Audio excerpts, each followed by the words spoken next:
Bună ziua și bine ați revenit pe canalul Audio Smart. Așa cum v-am obișnuit, în cadrul podcastului Dialoguri Smart despre auz, vă oferim informații interesante și importante despre sănătatea auzului. Astăzi ne aflăm în cabinetul Audio Smart din Craiova și stăm de vorbă cu doamna dr. Raluca Ionașcu, medic primar ORL, și discutăm despre un subiect interesant, adică otita. Bună ziua, doamna doctor! Bună ziua! Doamna doctor, aș vrea să vă întreb pe partea de afecțiune a urechilor. Ce înseamnă otita? Otita reprezintă o inflamație sau o infecție la nivelul urechii medii.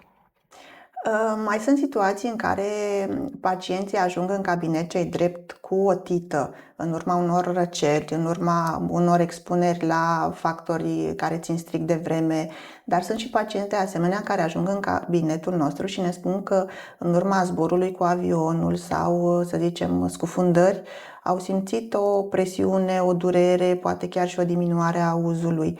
Aici avem de-a face tot cu otită? Tot o formă de otită medie este, dar că ea se numește otită barotraumatică.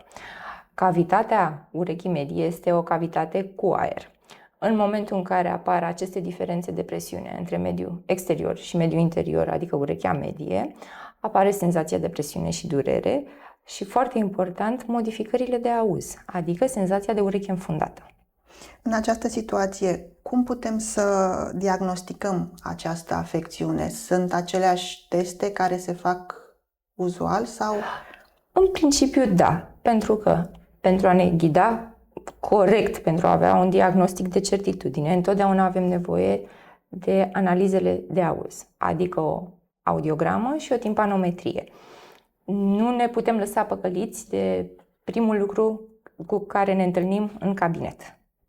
Înțeleg că detaliile referitoare la afecțiunea pacientului țin cont și de ce povestește el ca și apariție a... Categoric, anamneza și ce ne povestește este important. Examenul clinic ORL de asemenea este important, dar împreună cu aceste informații care ne le oferă audiograma și timpanograma, apare diagnosticul de certitudine. Putem să ne protejăm de astfel de afecțiuni? Oarecum. Ajută masticația, ajută deglutiția atunci când suntem în aceste situații, dar cu o limită. Adică dacă avem o boală acută la nivelul nasului, la nivelul tractului respirator și tocmai în acea perioadă urmează și un zbor cu avionul, orice am face nu va determina oprirea simptomatologiei. Același lucru se întâmplă și pentru pacienții care vor să facă sporturi extreme, cum ar fi scufundările. Mult mai rău. Categoric mult mai rău. Scuba diving-ul așa se face cu niște acte, cu niște studii, nu face așa de capul tău scuba diving. Ori, în anumite situații, am înțeles că se face fără nicio fel de pregătire. Și atunci apar consecințele. Atunci înseamnă mai mulți pacienți pentru dumneavoastră. Da, și asta este adevărat. Dar, na. Cum ne revenim după o astfel de experiență? Păi, consultul ORL ne ajută să stabilim clar diagnosticul, adică pe lângă ce am stabilit că avem această formă de otită, ne interesează și felul în care pacientul respiră, adică aerisirea corectă a urechii, tot prin tractul respirator superior are loc. Ne interesează o deviație de set, ne interesează o rinită, fie ea acută, fie ea cronică. Și atunci ele trebuie tratate, pe lângă tratamentul specific unei otite, trebuie tratate și acestea. Adică urechea nu își dă drumul niciodată dacă nasul nu respiră corect. Și cu cât amânăm mai mult tratamentul eficient, cu atât revenirea auzului oarecum compromisă. Pot acești pacienți care au fost diagnosticați cu otită barotraumatică, este un diagnostic un picuț mai ieșit din comun. Da. Mai modern, așa. Mai modern, da. Pot să rămână cu sechele în situația în care, să zicem, au întârziat să se prezinte la un medic? Pot să rămână cu sechele și când se prezintă la medic, din păcate.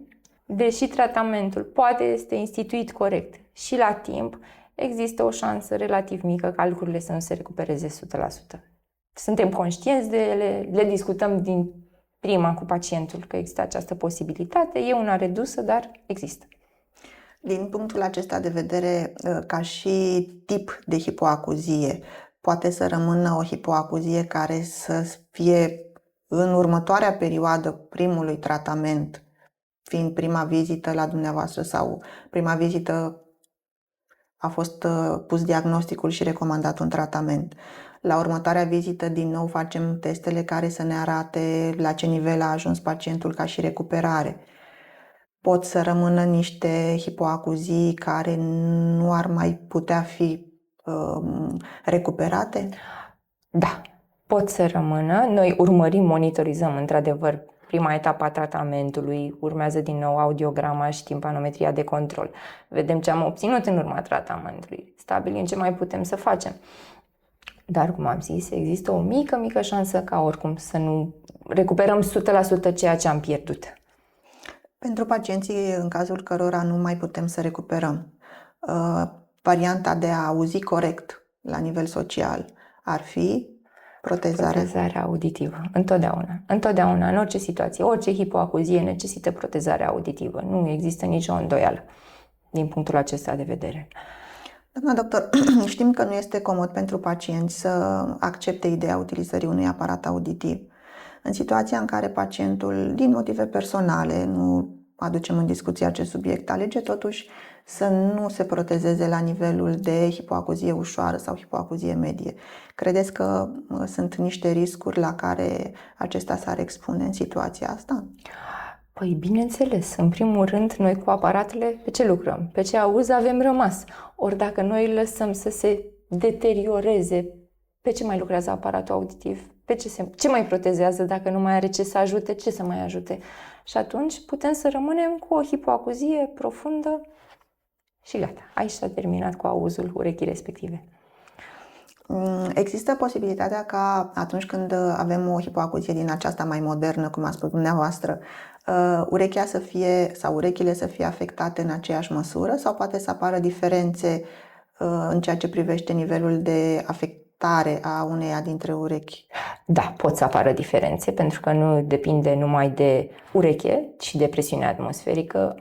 Există și situația aceasta în care nasul nu prezintă o aerisire corectă, fie că este o deviație de sept, fie că este o rinită.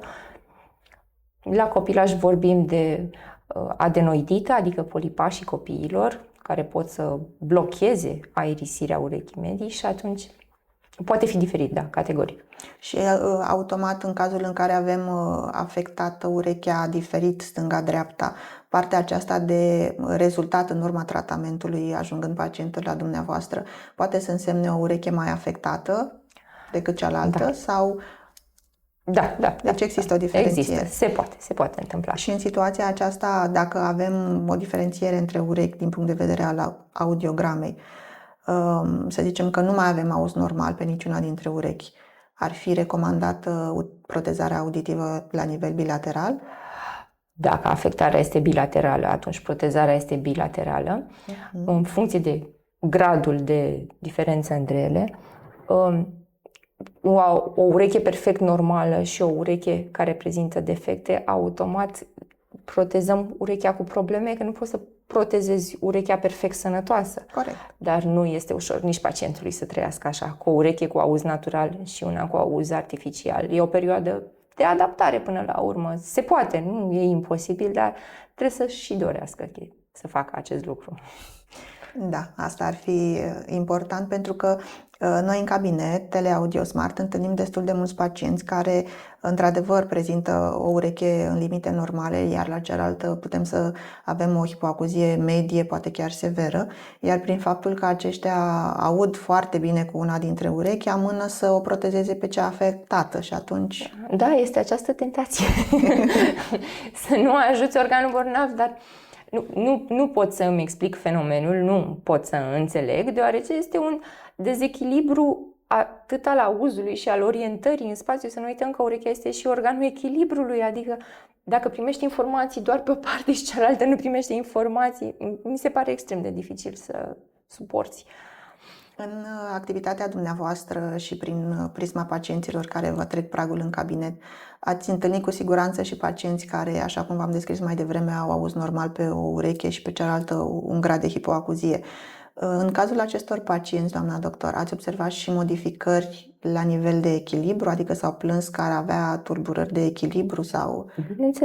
Bineînțeles, pentru că nu mai sunt informațiile corecte. Creierașul nu mai înțelege ce informații îi se oferă din partea urechiuții noastre și atunci e normal să apară acest dezechilibru. Dar, încă o dată, adaptarea, răbdarea și se rezolvă. Greu de apreciat când nu suntem noi în situația aceasta, ce înseamnă că nu putem să ne imaginăm, nu putem să înțelegem până la capăt prin ce trece pacientul. Noi luptăm alături de el, facem tot posibilul să-l încurajăm, să-și poarte aparatul, că o să fie bine. Pentru că realitatea este că dacă iei aparatele și le ții în cutiuța acasă, le-ai luat degeaba. Trebuie purtate un număr minim de ore pe zi ca să apară această adaptare. Ori dacă le refuzi din prima și zici nu-mi place, nu e bine, nu va apărea niciodată adaptarea aceea. Asta cu siguranță. Aș vrea să vă mai întreb totuși despre persoanele în vârstă. Acum trecem un picuț la pacienții mai în vârstă, în ideea că de foarte multe ori în cabinet ajung pacienții în vârstă cu un grad de hipoacuzie destul de mare, hipoacuzie severă, poate să nu zicem și profundă, care atunci când își pun un aparat auditiv au speranța că acesta va corecta auzul astfel încât să audă ca atunci când dumnealor erau mult mai tineri. Ca la 20 de ani, cum vrem toți să rămânem. Eu personal încerc să le explic această situație, că nu se poate. Nu se mai poate. Este un auz care nu este al nostru. Nu ne-am născut cu auzul acesta prin proteză. Este un ajutor enorm să ne bucurăm că îl avem, să ne bucurăm că recuperăm o mare parte din auz, să apreciem ceea ce ni se oferă. Da, e un pic dificil.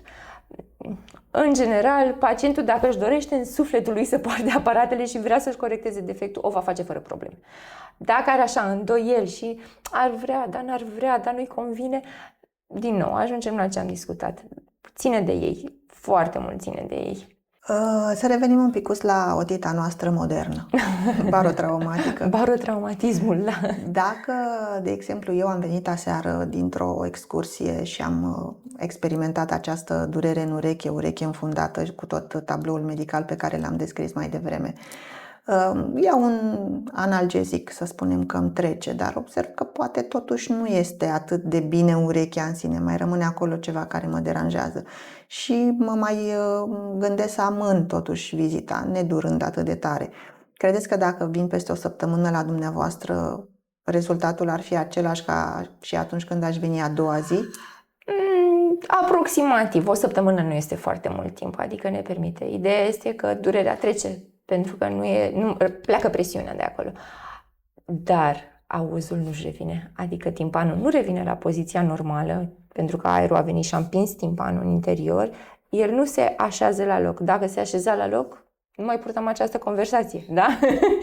Tocmai pentru că nu se așează la loc și nu reușește și cu cât amânăm mai mult, din nou, o săptămână nu mi se pare mult.